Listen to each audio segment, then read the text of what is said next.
থাকে হচ্ছে রাজারবাগ পুলিশ ফাঁড়ি। রাজারবাগ পুলিশ ফাঁড়ি এটা। রাত্রের বেলা রাজারবাগ পুলিশ ফাঁড়ি। এটা কি পুলিশ ফাঁড়ি থাকে?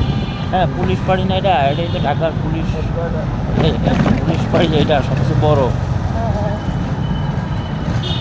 ধরো কেন যদি ঢাকায় নতুন জয়েন্ট হলে এখানেই হয়, এখান থেকে পরে বিভিন্ন থানায় ট্রান্সফার করে।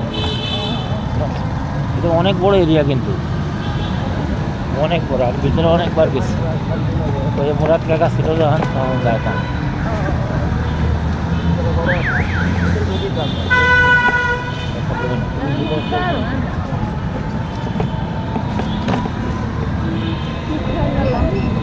হ্যাঁ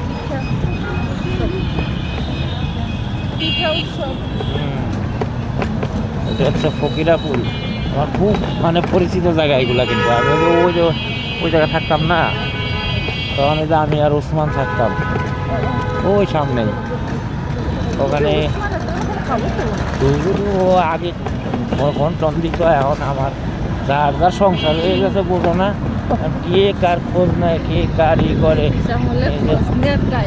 এখন কি আর ওই সুযোগ আছে? আবার এক সময় হয়তো অবসর যাবো তাহলে আবার সবার খোঁজ খবর পড়বে। এখন হলো বিভিন্ন টেনশন, কেমনে কোয়াতে কি করবো। নানানি মানে টাকার সময়টা আবার যাদের 2-3 জনের ইনকাম আছে না, একসাথে আছে, তাদের জন্য যে একজনের অসুবিধা হইলো আর 2 জন আছে সাপোর্ট দেওয়ার। সেই দরকার 2 মাস ঘুরে চাকরি ঠিক করবো, কাজ ঠিক করবো, এটাই আছে।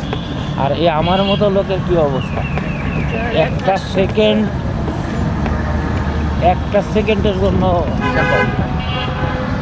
নিরাপদ না আমরা, তাহলে আমাদের মাথায় কত দূর প্রেশার থাকে।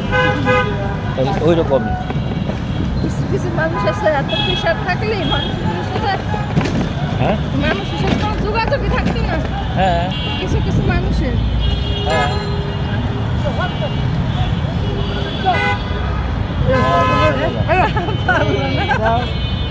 ভাইজাগ আছে।